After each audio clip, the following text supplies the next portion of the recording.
ನಿಮಗೆ ನೇರವಾಗಿ ಏನು ಮಾಡೋಕ್ಕಾಗದೇ ಇರತಕ್ಕಂಥವನು ನಿಮ್ಮನ್ನು ಕುಗ್ಗಿಸ್ಲಿಕ್ಕೆ ಅವನು ಉಪಯೋಗಿಸುವಂತಹ ಒಂದು ಅಸ್ತ್ರ ಅಂತಂದರೆ ಅದು ಒಂದು ಅಪಪ್ರಚಾರ. ಈ ಶತ್ರುಗಳ ಉಪಟಳಗಳಿಂದ ಇವತ್ತು ಅವರ ಕಾಟ ತಡಿಲಾರದೆ ಎಷ್ಟೋ ಜೀವನಗಳು, ಎಷ್ಟೋ ಜೀವಗಳು ನಾಶವಾಗಿರ್ತಕ್ಕಂಥದ್ದು. ನಿಮ್ಮ ಮನೆಯಲ್ಲಿ ನೆಮ್ಮದಿ ಇಲ್ಲ, ತಂದೆ ತಾಯಿಗಳು ನಿಮಗೆ ಸೇರ್ತಾ ಇಲ್ಲ, ಗಂಡ ಹೆಂಡತಿಯಲ್ಲಿ ಕಿರಿಕಿರಿ ಆಗ್ತಾ ಇದೆ, ನಿಮ್ಮ ಮಕ್ಕಳೇ ನಿಮಗೆ ಶತ್ರು ಆಗೋ ಥರ ಮಾಡಿಬಿಟ್ಟಿದ್ದಾರೆ. ವೃತ್ತಿ ಜೀವನದಲ್ಲೇ ಆಗ್ಬೋದು, ಮತ್ತು ವಿಶೇಷವಾಗಿ ರಾಜಕೀಯ ರಂಗ, ಸಾಮಾಜಿಕವಾಗಿ ಈ ಎಲ್ಲ ವಿಧದಲ್ಲೂ ನಿಮಗೆ ಒಂದಷ್ಟು ಶತ್ರುಗಳು ಉತ್ಪತ್ತಿ ಆಗ್ಬೋದು. ನಿಮ್ಮ ಜಾಗ ಜಮೀನುಗಳನ್ನು ಅವ್ರ ಹೆಸ್ರಿಗೆ ಮಾಡಿಕೊಳ್ಳುವಂಥದ್ದು, ಮತ್ತು ಎಲ್ಲ ಅವ್ರ ಹೆಸ್ರಿಗೆ ಮಾಡಿಕೊಂಡು ನಿಮಗೆ ಕೊಡಲಿಕ್ಕೆ ನಿರಾಕರಿಸುವಂಥದ್ದು, ಮತ್ತು ನೀವು ಕೇಳಲಿಕ್ಕೆ ಹೋದರೆ ಅವರ ದೌರ್ಜನ್ಯ ಮೆರೆಯುವಂಥದ್ದು. ನಮಸ್ತೆ ವೀಕ್ಷಕರೇ, ನಾನು ನಿಮ್ಮ ಮೈಸೂರಿನ ಶ್ರೀನಿವಾಸನ್. ವೀಕ್ಷಕರೇ, ಇವತ್ತು ದಿನ ಸಾಮಾನ್ಯವಾಗಿ ಈ ಶತ್ರುಗಳ ಉಪಟಳಗಳಿಂದ ಇವತ್ತು ಅವರ ಕಾಟ ತಡಿಲಾರದೆ ಎಷ್ಟೋ ಜೀವನಗಳು, ಎಷ್ಟೋ ಜೀವಗಳು ನಾಶವಾಗಿರ್ತಕ್ಕಂಥದ್ದು, ಮತ್ತು ಎಷ್ಟೋ ವ್ಯಕ್ತಿಗಳು, ವ್ಯಕ್ತಿತ್ವಗಳು ಅವ್ರಿಗೆ ಏನೂ ಮಾಡೋಕ್ಕಾಗದೆ ಕೊರಗಿರ್ತಕ್ಕಂಥದ್ದು, ಒಂದು ಅಸಹಾಯಕತೆ, ಅಮಾಯಕತನವನ್ನು ದುರುಪಯೋಗ ಮಾಡಿಕೊಂಡು ಇವತ್ತು ಅವ್ರಗಳ ಮೇಲೆ ನಡೀತಾ ಇರತಕ್ಕಂತಹ ದೌರ್ಜನ್ಯ, ಅನ್ಯಾಯವನ್ನು ವಿಶೇಷವಾಗಿ ಅದನ್ನು ನಾಶ ಮಾಡಿ ಈ ಒಂದು ಶತ್ರುಗಳ ಬಾಧೆಯಿಂದಾಗಿ ನೀವು ನರಳಬಾರ್ದು. ಅವ್ರಗಳ ತೊಂದರೆಯಿಂದ ನೀವು ತಪ್ಪಿಸ್ಕೋಬೇಕು. ಅವರು ಮಾಡುವ ತೊಂದರೆಗಳು ಅವ್ರಿಗೆ ರಿವರ್ಸ್ ಆಗಬೇಕು. ಈ ಎಲ್ಲ ವಿಚಾರಗಳಿಗೆ ಸಂಬಂಧಪಟ್ಟ ಹಾಗೆ ಈ ಒಂದು ಕಾರ್ಯಕ್ರಮವನ್ನು ಮಾಡ್ತಾ ಇರ್ತಕ್ಕಂಥದ್ದು. ದಯಮಾಡಿ ಎಲ್ಲರೂ ಕೂಡ ಸಂಪೂರ್ಣವಾಗಿ ಈ ಒಂದು ವಿಡಿಯೋವನ್ನು ನೋಡಿ ಸ್ಕಿಪ್ ಮಾಡಿದೆ. ಬಹಳ ಅದ್ಭುತವಾದ ಮಾಹಿತಿ ನಿಮಗೆ ಲಭ್ಯವಾಗ್ತದೆ ಅಂತ ಹೇಳ್ತಾ, ನೋಡಿ, ಇವತ್ತು ಸಾಮಾನ್ಯವಾಗಿ ಶತ್ರುಗಳು ಅಂದರೆ ನಾನಾ ಮೂಲಗಳಿಂದ ಉತ್ಪತ್ತಿ ಆಗ್ತಾರೆ. ಇವತ್ತು ನಿಮ್ಮ ಶತ್ರುಗಳು ಅವರ ಜಂಗಾಬಲ ಅಡಗಿಸಬೇಕು, ಅಥವಾ ಇವತ್ತು ಅವರಿಂದ ನೀವು ಅನುಭವಿಸ್ತಾ ಇರುವಂತಹ ಕಷ್ಟಗಳ 10% ಆದರೂ ಅವರು ಅನುಭವಿಸ್ಬೇಕು, ಅಥವಾ ಅವರು ಇವತ್ತು ನಿಮ್ಮ ಮನೆಯನ್ನು ನರಕ ಮಾಡಿದ್ದಾರೆ, ನಿಮ್ಮ ಮನೆಯಲ್ಲಿ ನೆಮ್ಮದಿ ಇಲ್ಲ, ತಂದೆ ತಾಯಿಗಳು ನಿಮಗೆ ಸೇರ್ತಾ ಇಲ್ಲ, ಗಂಡ ಹೆಂಡತಿಯಲ್ಲಿ ಕಿರಿಕಿರಿ ಆಗ್ತಾ ಇದೆ, ನಿಮ್ಮ ಮಕ್ಕಳೇ ನಿಮಗೆ ಶತ್ರು ಆಗೋ ಥರ ಮಾಡಿಬಿಟ್ಟಿದ್ದಾರೆ, ನಿಮ್ಮ ಬಗ್ಗೆ ಇಲ್ಲ ಸಲ್ಲದ ಅಪಪ್ರಚಾರಗಳು ನಡೀತಾ ಇದೆ ಸುತ್ತಮುತ್ತ ಸಮಾಜದಲ್ಲಿ. ನೋಡಿ, ಈ ಶತ್ರುಗಳು ಸಾಮಾನ್ಯವಾಗಿ ನಿಮ್ಮ ಸಂಬಂಧದಲ್ಲೇ ಇರ್ತಾರೆ ಅಂತ ಹೇಳೋಕ್ಕಾಗಲ್ಲ. ನಿಮ್ಮ ಸಂಬಂಧದಲ್ಲಿ ಇರುವಂತಹ ಶತ್ರುಗಳು ಒಂದು ಕಡೆ ಆಗ್ಬೋದು, ಅಕ್ಕಪಕ್ಕದಲ್ಲೇ ಉತ್ಪತ್ತಿ ಆಗ್ಬೋದು ಶತ್ರುಗಳು, ವೃತ್ತಿ ಜೀವನದಲ್ಲೇ ಆಗ್ಬೋದು, ಮತ್ತು ವಿಶೇಷವಾಗಿ ರಾಜಕೀಯ ರಂಗ, ಸಾಮಾಜಿಕವಾಗಿ ಈ ಎಲ್ಲ ವಿಧದಲ್ಲೂ ನಿಮಗೆ ಒಂದಷ್ಟು ಶತ್ರುಗಳು ಉತ್ಪತ್ತಿ ಆಗ್ಬೋದು. ನೋಡಿ, ಇವತ್ತು ನಿಮಗೆ ಶತ್ರುಗಳು ಉತ್ಪತ್ತಿ ಆಗಿದ್ದಾರೆ ಅಂತಂದರೆ, ನಿಮಗೆ ಶತ್ರುಗಳಿದ್ದಾರೆ ಅಂತಂದರೆ ಅವರು ನಿಮಗೆ ಒಂದಲ್ಲ ಒಂದು ರೀತಿಯಲ್ಲಿ ನಿಮಗೆ ಕಾಟವನ್ನು ಕೊಡ್ತಾ ಇರ್ತಾರೆ, ಒಂದಲ್ಲ ಒಂದು ರೀತಿ ತೊಂದರೆಯನ್ನು ಕೊಡ್ತಾ ಇರ್ತಾರೆ.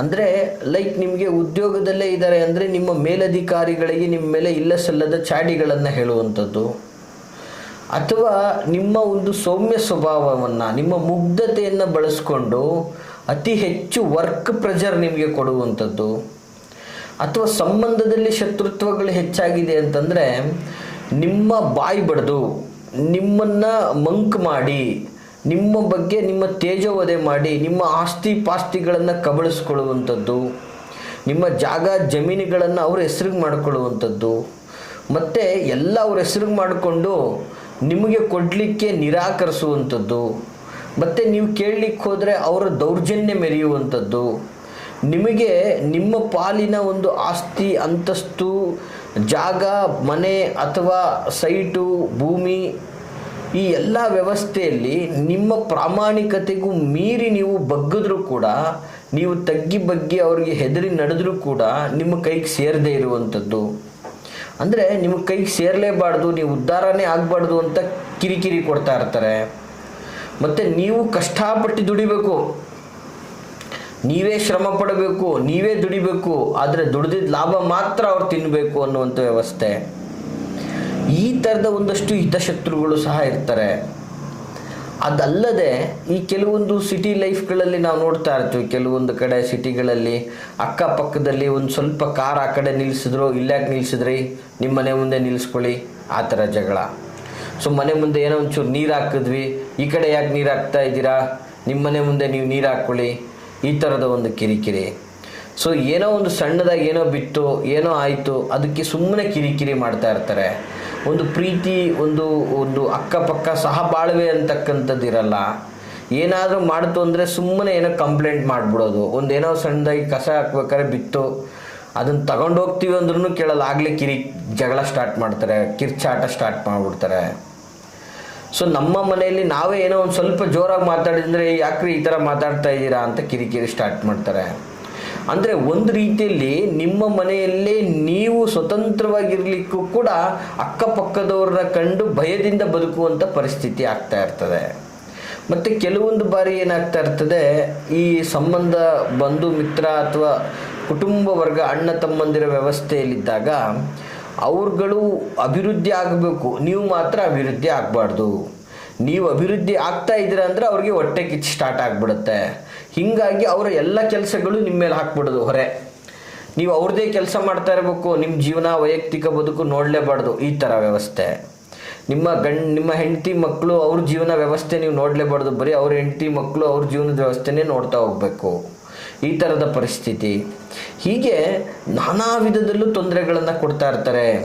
ಕೆಲವೊಂದು ಬಾರಿ ಏನಾಗ್ತದೆ, ನಿಮ್ಮ ಘನತೆ ಗೌರವವನ್ನು ನಾಶ ಮಾಡಬೇಕು. ನಿಮ್ಮ ಊರಲ್ಲಿ ಅಥವಾ ನಿಮ್ಮ ಕೆಲಸ ಮಾಡೋ ಸ್ಥಳದಲ್ಲಿ, ನಿಮ್ಮ ಒಂದು ಸ್ನೇಹ ವರ್ಗಗಳಲ್ಲಿ ನಿಮ್ಮನ್ನು ಕುಗ್ಗಿಸ್ಬೇಕು. ಹೀಗಾಗಿ ನಿಮ್ಮ ಮೇಲೆ ವ್ಯರ್ಥ ಅಪಪ್ರಚಾರ. ನೋಡಿ, ಒಂದು ತಿಳ್ಕೊಬಿಡಿ, ನೀವು ಯಾವಾಗಲೂ ಕೂಡ ನಿಮ್ಮನ್ನು ನೇರವಾಗಿ ಫೇಸ್ ಮಾಡೋಕ್ಕಾಗದೇ ಇರತಕ್ಕಂಥವನಿಗೆ ನಿಮ್ಮನ್ನು ತೇಜವಧೆ ಮಾಡಿ ನಿಮಗೆ ಅಗೌರವ ಉಂಟು ಮಾಡಬೇಕು ಅಂದರೆ, ಶತ್ರುವಿಗೆ ಒಂದು ಬ್ರಹ್ಮಾಸ್ತ್ರ ಅಂತಂದರೆ ಅದು ಅಪಪ್ರಚಾರ. ನಿಮಗೆ ನೇರವಾಗಿ ಏನು ಮಾಡೋಕ್ಕಾಗದೇ ಇರತಕ್ಕಂಥವನು ನಿಮ್ಮನ್ನು ಕುಗ್ಗಿಸ್ಲಿಕ್ಕೆ ಅವನು ಉಪಯೋಗಿಸುವಂತಹ ಒಂದು ಅಸ್ತ್ರ ಅಂತಂದರೆ ಅದು ಒಂದು ಅಪಪ್ರಚಾರ. ಈ ರೀತಿಯಾಗಿ ನಿಮಗೆ ಕುಗ್ಗಿಸುವಂತಹ ವ್ಯವಸ್ಥೆ ನಡೀತಾ ಇರುತ್ತೆ. ಸೊ ಈ ಎಲ್ಲ ಥರದ ಹಿತಶತ್ರುಗಳ ಈ ಕಾಟ ಇದೆಯಲ್ಲ, ಈ ತೊಂದರೆಗಳಿದೆಯಲ್ಲ, ನೀವು ವಿನಾಶದ ಅಂಚಿಗೆ ಹೋಗಲಿಕ್ಕೆ ಕಾರಣ ಆಗ್ತಾ ಇರುವಂಥ ಈ ಶತ್ರುಗಳ ಕಾಡಾಟಗಳಿದೆಯಲ್ಲ, ಇದರಿಂದ ನಿಮಗೆ ಸಂಪೂರ್ಣ ಮುಕ್ತಿ ಸಿಗಬೇಕು. ಅವ್ರುಗಳು ನಾಶ ಆಗಬೇಕು. ಅವ್ರುಗಳ ಕಾಟ ನಿಮಗೆ ಟಚ್ಚು ಕೂಡ ಆಗಬಾರ್ದು. ಅವ್ರು ಏನೇ ಮಾಡಿದ್ರು, ಅವ್ರು ವಿಚಾರ ಮಾಡಿದ್ರು, ಅವ್ರು ಕೊಡೋ ತೊಂದರೆಗಳಿಂದ ನೀವು ಮುಕ್ತಿ ಹೊಂದಬೇಕು, ಅದು ಅವ್ರಿಗೆ ರಿವರ್ಸ್ ಆಗಬೇಕು ಅನ್ನುವಂಥದ್ದಾದರೆ ವೀಕ್ಷಕರೇ, ದಯಮಾಡಿ ಈ ಒಂದು ತಂತ್ರವನ್ನು ಮಾಡಿ. ಬಹಳ ಸುಲಭವಾದಂತಹ ತಂತ್ರ ಆಗಿರ್ತದೆ, ಅದ್ಭುತವಾಗಿ ಮಾಡಬಹುದು. ಶ್ರದ್ಧಾಪೂರ್ವಕವಾಗಿ ಭಕ್ತಿಯಿಂದ ನಂಬಿಕೆ ಇಟ್ಟು ಮಾಡಬೇಕು ವೀಕ್ಷಕರೇ. ಏನೋ ಮಾಡಬೇಕಲ್ಲ, ಏನೋ ಹೇಳಿದರೆ ಗುರುಗಳು ಮಾಡ್ತೀನಿ ನಾನು, ಈ ವಿಚಾರ ಅಲ್ಲ. ನೀವೆಷ್ಟು ಶ್ರದ್ಧಾ ಭಕ್ತಿಯಿಂದ ಮಾಡ್ತೀರಿ ಅಷ್ಟು ಅದ್ಭುತವಾಗಿ ನಿಮಗೆ ರಿಸಲ್ಟ್ ಕೊಡ್ತಕ್ಕಂಥದ್ದಾಗಿರ್ತದೆ ಈ ತಂತ್ರ ಸ್ವರೂಪಗಳು. ಏನಪ್ಪ ಆ ತಂತ್ರ ಅಂತಂದರೆ, ನೋಡಿ, ಸಾಮಾನ್ಯವಾಗಿ ಈ ತಂತ್ರವನ್ನು ನೀವು ಮಾಡಬೇಕಾದ್ರೆ ಯಾವುದಾದ್ರೂ ಶನಿವಾರ ಅಥವಾ ಮಂಗಳವಾರ ನಿಮ್ಮ ಅನುಕೂಲವನ್ನು ನೋಡ್ಕೊಳ್ಳಿ. ಶನಿವಾರ ಮಾಡಿದ್ರೆ ಶನಿವಾರನೇ ಮಾಡಬೇಕು, ಅಥವಾ ಮಂಗಳವಾರ ಮಾಡ್ತೀರಂದರೆ ಮಂಗಳವಾರನೇ ಮಾಡಬೇಕು. ಎರಡರಲ್ಲಿ ಒಂದು ದಿನ ನೀವು ಆಯ್ಕೆ ಮಾಡಿಕೊಳ್ಳಿ. ಈ 2 ದಿನ ಮಾತ್ರ ಪ್ರಶಸ್ತವಾಗಿರುವಂಥದ್ದು. ಈ ದಿನದಲ್ಲಿ ರಾಹು ಕಾಲದ ಸಮಯದಲ್ಲಿ ವಿಶೇಷವಾಗಿ ನೋಡಿ, ರಾಹು ಕಾಲದ ಸಮಯ ಯಾವುದೋ ಶುಭಗಳಿಗೆ ಇನ್ನೊಂದುಗಳಿಗೆ ಅಲ್ಲ.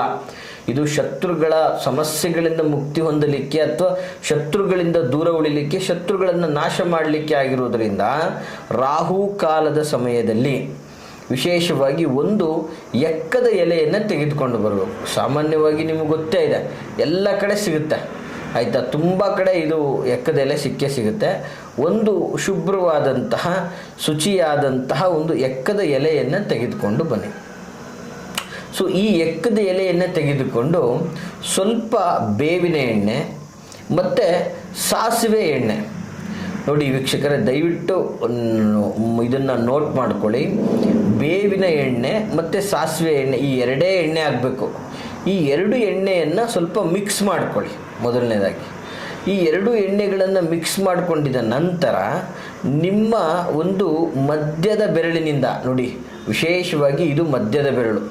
ಈ ಮಧ್ಯದ ಬೆರಳಿನಿಂದ ವಿಶೇಷವಾಗಿ ದಕ್ಷಿಣಾಭಿಮುಖವಾಗಿ ಕುಳಿತು, ದಕ್ಷಿಣ ದಿಕ್ಕಿನಲ್ಲಿ ಕುಳಿತು ನೀವು ತಂದಂತಹ ಎಲೆಯ ಮೇಲೆ ನಿಮ್ಮ ಶತ್ರುವಿನ ಹೆಸರನ್ನು ಬರೆಯಬೇಕು. ವೀಕ್ಷಕರೇ, ದಯವಿಟ್ಟು ಅರ್ಥ ಮಾಡ್ಕೊಳ್ಳಿ. ನೀವು ತಂದ ಎಲೆಯ ಮೇಲೆ ಈ ಎಣ್ಣೆಯಿಂದ ಮಿಕ್ಸ್ ಮಾಡಿದಂಥ 2 ಎಣ್ಣೆಯಿಂದ ನಿಮ್ಮ ಶತ್ರುವಿನ ಹೆಸರನ್ನು ಬರೆಯಬೇಕು. ಸೊ ದಕ್ಷಿಣಾಭಿಮುಖವಾಗಿ ಕುಳಿತೆ ಈ ಒಂದು ತಂತ್ರವನ್ನು ಮಾಡಬೇಕು.